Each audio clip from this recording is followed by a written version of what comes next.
cult of personality. Sure. And they say if we can control these if we can pick the personalities that people will respond to, or we can cultivate these personalities, then we can stay in control of the machine. It went from them being able to successfully do that to somewhere along that line, artists or talented people and the machinery saying, we don't even have to cultivate personalities anymore. We can cultivate personas. So it went from culture to the cult of personality to the cult of persona. To get people to believe that so-and-so is this, to get spokespeople or representatives for a lifestyle or an idea that they may not even subscribe to themselves. They can sell it though. They can make it appealing to a mass of people. And there are great rewards for agreeing to do that. You know, it's gone from being, this is my art that reflects, this is my work that reflects my history, my personal life, my struggles, my ambitions, my dreams, to this is my persona as it is attached to a product or a lifestyle or something that you can buy. Too intertwined, many of them. And there Loads of products. There are lots of, they reward you for it. Completely. If you just say, it has nothing to do with me, I'm just a model. It's like I Cribs. put on the clothes, I stand in the pose, they pay me a check. So what effect does that have on the community? Oh my God, it's if there's no voice of dissent, if there's no imagination, not even, let's just leave dissent alone. If there's no earnestness, if there's no truth in what artists, the talented people do, if it's all about the gesture, then it's telling people there's no room for your imagination. There's no use being imaginative. Follow the rules. And what about the individual in terms of the collective? It's not about that. It's about conforming. And if you see someone who is a creative person doing that, then what energy might you have to criticize your local government or your state government, or to just have any sort of opinion about what's going on around you in the world, to say, to use your common sense to say, well, that may be a prevailing practice, but that doesn't mean that it's useful or necessary. If you see people who are supposed to be imaginative people, creative people, not being that, I think that the long-term effect is that the masses in general just find themselves being less creative, less imaginative, and creativity and imagination are integral in creating change in the world. I mean, you know, you need that spark. Yeah. If he could do that, then I could do. So you know, back to the rest. Do you think MTV and hip hop are kind of cut a deal then? Because you were wondering about that, maybe. I mean, has it got to the stage where actually? Yeah, I mean, is it organized? The corporations have successfully bribed many charismatic personalities and figures with money and flattery. And a lot of times it's not even with money. What they're really bribing them with is a perception of social access. You are invited into an exclusive club. You get to sit in the velveteen chair. And for some people, there's a very intoxicating Of course.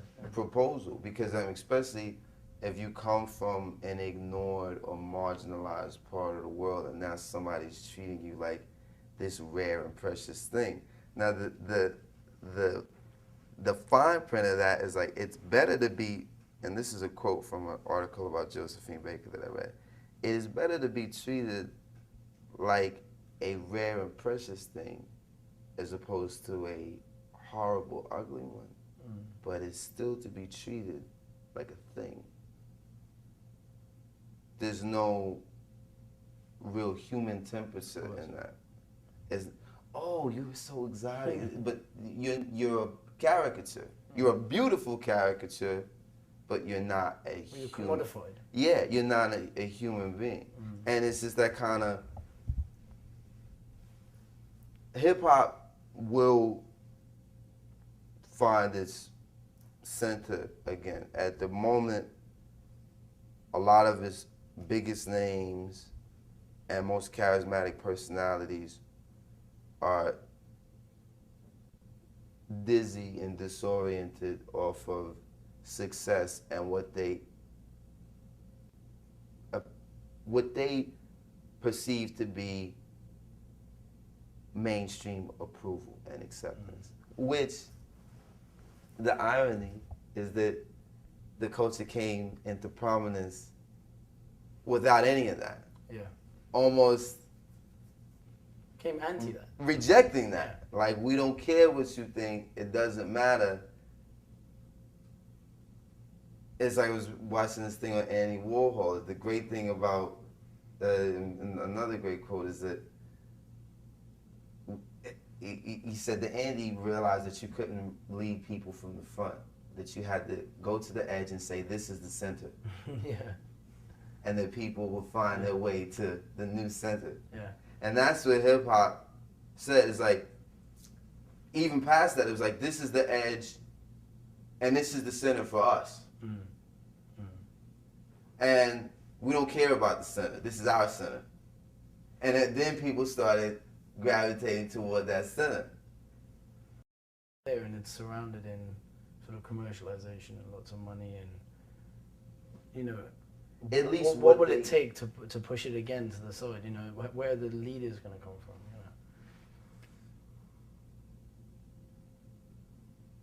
You know? Well, there are lots of leaders. There are lots of artists who are doing those sorts of things.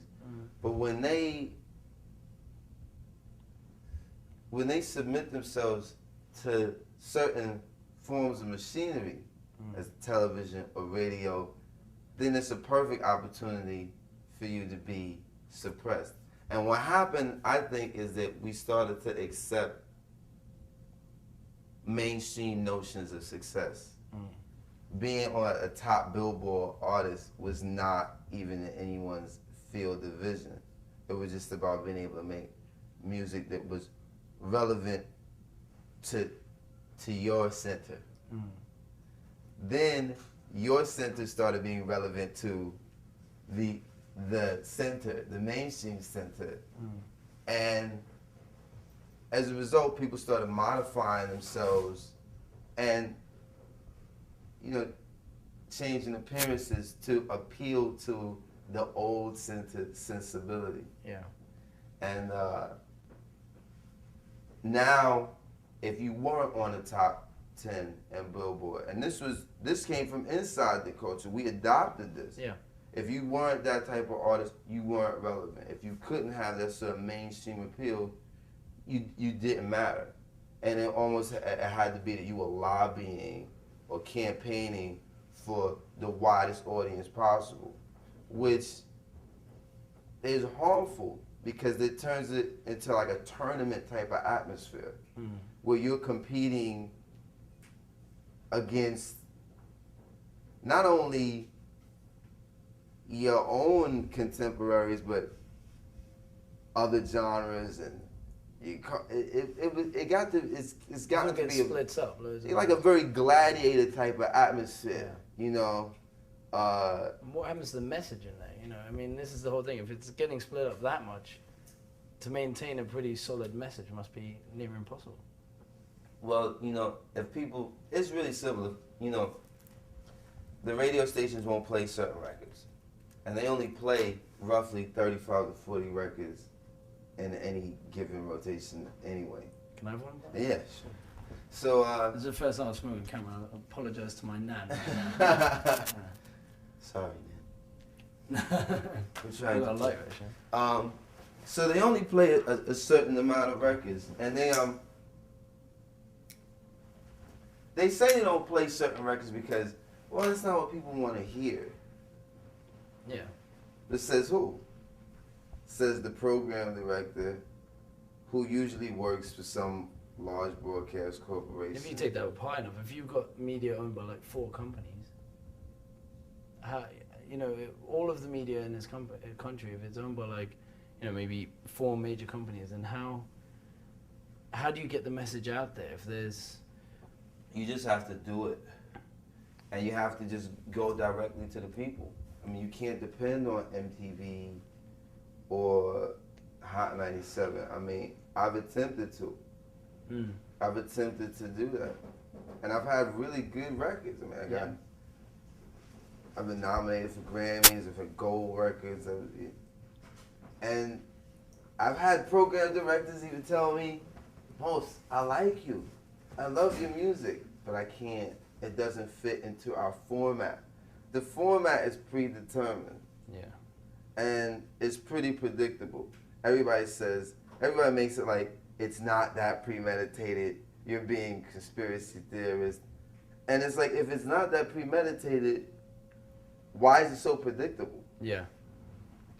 If it's not premeditated, how come it's so reliably uniform? So homogenized. It's sex, violence, love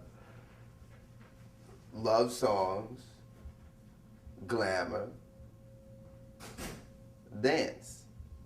That's it. Stuff. There's no real information on these stations.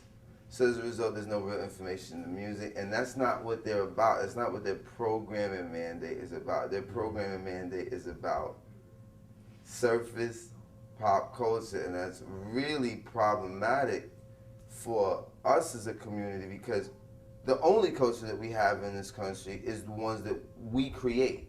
Now the people who create culture have been bribed and co-opted, sometimes consciously and even worse, unconsciously, by these huge corporations to say the only way that we'll take your message to the mass is if you represent what we are comfortable with. Yeah.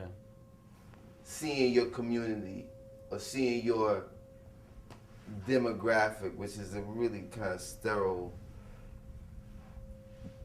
terminology for people and a community. It's like, well, your demographic, we're comfortable with you representing this to them. We like it when we're comfortable with that imagery. And anything outside of that, we're hesitant on. So, has jazz ever been played before? Everything on this planet came out of Egypt. And they were playing jazz then.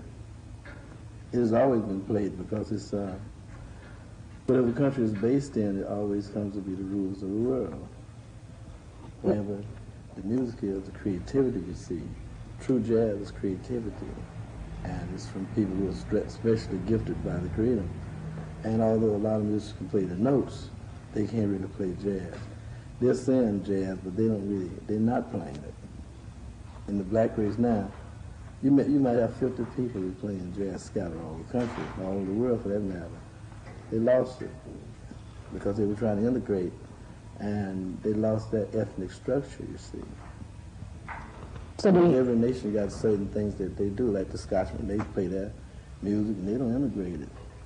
And the Africans do that traditional thing. Each nation got its own ethnic thing, they don't integrate it.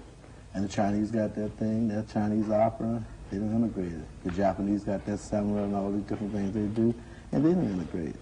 So then when black people lost their country and their government, they felt maybe if they integrated, they could be accepted by society. But it hasn't happened, and it won't happen, because everyone has to have their own government and their own ethnic cultural structures. And until black people get that, they'll just be like, well, float champ on the ocean of life. They have to have a cultural structure for people to recognize you, because they recognize you by your cultural structure. Like sometimes if America angry with Russia, Russia send its ballet over and it's send the culture over and show them, well, we're doing something. We believe in beauty. And the Chinese, they send over their Chinese opera. And the Japanese got a lot of films over here. They send their cultural thing. And a nation is, they're compelled to recognize that these people are valid and have principle and structure. Are you saying that black musicians, especially here in the Western world, are fragmented? Are you saying that we have lost our culture, so to speak? Is it in the music? Does it begin with the music in terms of developing our culture? Most black musicians are not part of the black race anymore, you see, because they're not really, they don't have no feeling. They're thinking about money. They're thinking about fame. They're thinking about integration. They're not thinking about people, you see, like other musicians do concerning their people. You have to play for your people, you see. You have to develop your ethnic structures. And every nation has people in there who can look out for that race to develop the ethnic structures. Without that, any nation can forget it. Don't care how righteous they are or what they are. If they don't have the music, if they don't have a philosopher, if they don't have things on a higher plane, they're not going to make it. There was a book called From Man to Superman by J. Rogers, I think, and the man was discussing, he was telling this white man about why didn't they recognize black people, because he quoted all, he mentioned all the different men who invented things and did all kind of things and showed that they were mentally capable. But the man told him, the black race hasn't developed a philosopher yet. And you have to develop a philosopher for it before we recognize you. No. I doubt whether black people read that book. Because philosophers determine the fate of nations. You take over here. This country is based on Aristotle and Plato and Socrates, and they were born somewhere else, but they still teach it in schools. And you take democracy itself. It's based on what the Romans said. I think his name was Marcus Aurelius or something like that. But he was talking about all men being brothers and all that. So it's not anything new. It was something that somebody thought of that they would like to make true. However, God didn't make nobody equal, and it can't be done. So, everyone is different, you see? Just like if you go to a tree and you try to find two leaves exactly alike, you won't make it. If you try to find two blades of grass exactly alike, you won't find it. So then it's really against the laws of nature to speak about equality.